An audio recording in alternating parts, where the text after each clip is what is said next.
ನಮಸ್ತೆ, ನಿಮ್ಮ ಹೆಸರು? ನಮ್ಮ ಹೆಸರು ಶ್ರೀಕಾಂತ್ ಅಂತ. ನೀವು ಎಲ್ಲಿಂದ ಬಂದಿರೋದು? ನಾವು ಕಲಬುರಗಿದಿಂದ. ಕಲಬುರಗಿ. ನೀವೇನು ಮಾಡ್ಕೊಂಡಿದ್ದೀರಾ? ನಮ್ಮದು ಫಸ್ಟ್ PU ಕಂಪ್ಲೀಟ್ ಆಗಿಬಿಟ್ಟು ಈಗ ಸೆಕೆಂಡ್ PU ಅಡ್ಮಿಷನ್ ಮಾಡಬೇಕು. ಓಕೆ. ನಿಮ್ಮ ಫ್ಯೂಚರ್ ಬಗ್ಗೆ ನಿಮಗೆ ಏನೇನು ಪ್ಲ್ಯಾನ್ಸ್ ಇದೆ?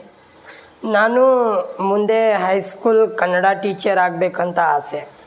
ಕನ್ನಡ ಟೀಚರ್. ಹಾಂ. ನಿಮಗೆ ಅವೇಕಲ್ಲಿ ಇರೋದು ಹೇಗೆ ಅನಿಸುತ್ತೆ? ತುಂಬ ಚೆನ್ನಾಗಿ ಅನಿಸುತ್ತೆ. ಓಕೆ. ನಿಮಗೆ ಅವೇಕು ಎಷ್ಟು ಹೆಲ್ಪ್ಫುಲ್ ಆಗಿದೆ? ಅವೇಕ್ ನಮಗೆ ಈಗ ಅಡ್ಮಿಷನ್ ನಾನು ಇಲ್ಲೇ ಮಾಡ್ತಿದ್ದೀನಿ. ಅವೇಕ್ ನಮಗೆ ಕಾಲೇಜ್ ಫೀಸ್ ಕಟ್ಟುತ್ತೆ, ಹಾಗೂ ಕಂಪ್ಯೂಟರ್ ಟ್ರೈನಿಂಗ್ ಕೊಟ್ಟಿದೆ, ಸಂಗೀತ ಕಲಿಸಿದೆ, ಭಗವದ್ಗೀತೆ ಕಲಿಸಿದೆ, ಇನ್ನೂ ಹಲವಾರು ಕಲಿಸಿದ್ದಾರೆ ಅವೇಕಲ್ಲಿ. ಓಕೆ. ಇದೆಲ್ಲ ಅವೇಕ್ ಅವರೇ ನಿಮಗೆಲ್ಲ? ಹಾಂ, ಎಲ್ಲ ಹೇಳ್ಕೊಟ್ಟಿರೋದು. ಓಕೆ. ನಿಮಗೆ ಇಲ್ಲಿನ ಅಟ್ಮಾಸ್ಫಿಯರು, ಹಾಸ್ಟೆಲ್ ಫೆಸಿಲಿಟೀಸು ಮತ್ತು ಊಟ ತಿಂಡಿ ಬಗ್ಗೆ ಏನು ಅನ್ಸುತ್ತೆ? ಅದ್ರ ಬಗ್ಗೆ ಏನು ಹೇಳಪ್ಲೇ ಇಲ್ಲ, ಯಾಕಂದರೆ ತುಂಬ ಚೆನ್ನಾಗಿದೆ. ಊಟ ಎಲ್ಲ ಬಿಸಿ ಬಿಸಿ ಕೊಡ್ತಾರೆ 3 ಟೈಮು.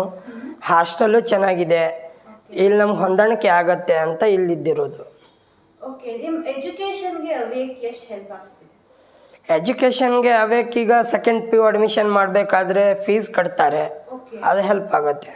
ಓಕೆ. ಫೀಸ್ ಎಲ್ಲ ಅವೇಕ್ ಅವರೇ ಮಾಡ್ತಾರೆ? ಹಾಂ, ಫೀಸ್ ಎಲ್ಲ ಅವೇಕ್ ಅವರೇ ಮಾಡ್ತಾರೆ. ಓಕೆ. ನೀವು ಬೇರೆಯವ್ರಿಗೆ ನಿಮ್ಮಂಥವ್ರಿಗೆ ರೆಕಮೆಂಡ್ ಮಾಡಬೇಕು ಅಂದರೆ ಅವೇಕ್ನ ರೆಕಮೆಂಡ್ ಮಾಡ್ತೀರಾ? ಹಾಂ, ಮಾಡ್ತೀವಿ. ಈಗ 2-3 ಜನ ನಮ್ಮಿಂದ ನಮ್ಮ ಫ್ರೆಂಡ್ಸ್ ಬಂದಿದ್ದಾರೆ, ಕರೆಸಿದ್ದೀವಿ, ಇನ್ನೂ ಕರೆಸ್ತೀವಿ ಅಂತ ಹೇಳ್ತೀನಿ. Okay. Thank you so much. Thank you.